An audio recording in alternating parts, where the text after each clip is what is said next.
বছরের প্রথম দিনেই কিন্তু ঘটে গেল ভয়াবহ পথ দুর্ঘটনা।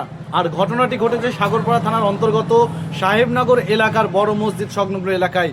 স্থানীয় সূত্রে খবর পাওয়া যাচ্ছে যে একটি সুপার স্প্লেন্ডার বাইক সাগরপাড়া থেকে সাহেবনগরের দিকে দ্রুত গতিতে যাচ্ছিল এবং সেখানে কিছু ব্যক্তি বা নাবালক তারা দাঁড়িয়েছিল এবং সেই সুপার স্প্লেন্ডার বাইকটি কিন্তু নিয়ন্ত্রণ হারিয়ে তাদের সজোরে ধাক্কা মারে। তার ফলেই কিন্তু ঘটে এক বিরাট দুর্ঘটনা এবং রাস্তায় কিন্তু তাদের দেহ বিভিন্ন জায়গায় কিন্তু ছড়িয়ে ছিটিয়ে পড়ে। স্থানীয়রা বিকট আওয়াজ শুনে তাদেরকে উদ্ধার করে সাগরপাড়া যে হাসপাতাল রয়েছে সেখানে পাঠানো হয়, কিন্তু তার মধ্যে দুজনের অবস্থা সংকটজনক হয়, তাদেরকে বহরমপুর সদর হাসপাতালে পাঠানো হয়েছে। ক্যামেরায় শামীম হোসেনের সঙ্গে আসমাউল শেখ, গ্রাম বাংলা নিউজ, সবার সাথে সবার পাশে।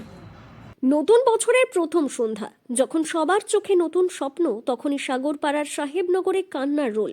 একটা মুহূর্তের ভুল আর একটা দ্রুত গতির বাইক ওলটপালট করে দিল কয়েকটি পরিবারের ভবিষ্যৎ। প্রশ্ন একটাই, আমরা কি কোনোদিনও শিখব না গতির নেশা কি প্রাণীর চেয়েও বড়?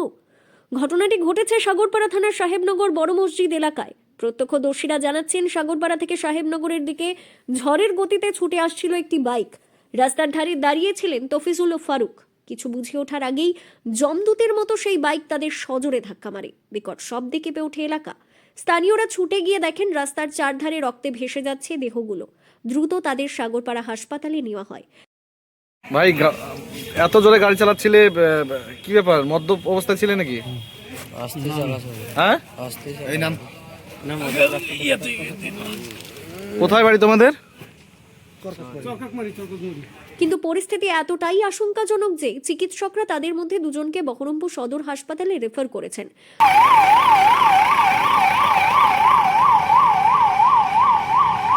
ঘাতক বাইকটিতে ছিলেন চর কাকমারি এলাকার জুবের শেখ ও লতিফ শেখ। বর্তমানে সাগরপাড়া থানার পুলিশ ঘটনার তদন্তে নেমেছে। বন্ধুরা, আমরা প্রতি বছর ক্যালেন্ডার বদলাই, কিন্তু আমাদের স্বভাব বদলাই না। আপনার হাতের ওই এক্সিলারেটর কয়েক সেকেন্ডের আনন্দ দেয় ঠিকই, কিন্তু নিয়ন্ত্রণ হারালে তা সারা জীবনের কান্না হয়ে ফেরে। হ্যাঁ, খুব জোরে গতি ছিল ওদের। আর জুবের বা লতিফ নয়, কাল হয়তো আপনার বা আমার পরিবারের কেউ এই রাস্তায় পড়ে থাকতে পারে। রাস্তা কোনো রেসিং ট্র্যাক নয়, বাড়িতে কেউ আপনার জন্য অপেক্ষা করছে। এটা মাথায় রাখা কি খুব কঠিন? পুলিশ প্রশাসন ধরপাকড় করবে, আইন তার কাজ করবে, কিন্তু আসল বদলটা আসতে হবে আমাদের ভেতর থেকে। সচেতন হন, গতি নিয়ন্ত্রণ করুন। একটা দুর্ঘটনা শুধু একটা খবর নয়, একটা পরিবারের শেষ হয়ে যাওয়া। কমেন্ট করে জানান, দ্রুত গতিতে গাড়ি চালিয়ে কি মজা পাওয়া যায়? আর ভিডিওটি শেয়ার করে সবাইকে সচেতন হতে সাহায্য করুন। এমনই সব খবর পেতে আমাদের ইউটিউব চ্যানেল গ্রাম বাংলা নিউজ 4M চ্যানেলটিকে সাবস্ক্রাইব করে বেল আইকনটি টিপে দিন। আপনারা দেখছেন গ্রাম বাংলা নিউজ, সবার সাথে সবার পাশে। তাই না, এসে মাইর দিয়েছে ডাইরেক্ট। গাড়িতে খুব জোরে ছিল গতি? হ্যাঁ, খুব জোরে গতি ছিল ওদের। দিয়ে ওখানে কতজনের আহত হয়েছে? এখানে দুজন আর ওখানে দুজন, চারজন।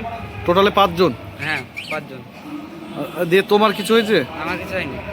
তুমিও ছিলে সঙ্গে? হ্যাঁ। যারা অ্যাক্সিডেন্ট করেছে তাদের বাড়ি কোথায়? সব চরকাক মারি। চরকাকমারি। ওদের তো খুব ক্ষয়ক্ষতি হয়েছে। হ্যাঁ। মাথায় হেলমেট ছিল না।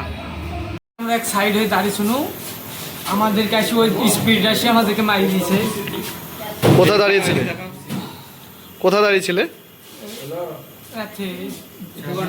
দোকানে, বড় মসজিদের কাছে। যে তোমরা কজন দাঁড়িয়েছিলে? 3 জন। কারো কোনো ক্ষয়ক্ষতি হয়েছে? ক্ষয়ক্ষতি বলতে একজনের ওই যে ওখানে। তোমার কোথায় লেগেছে? আমার হাঁটুতে।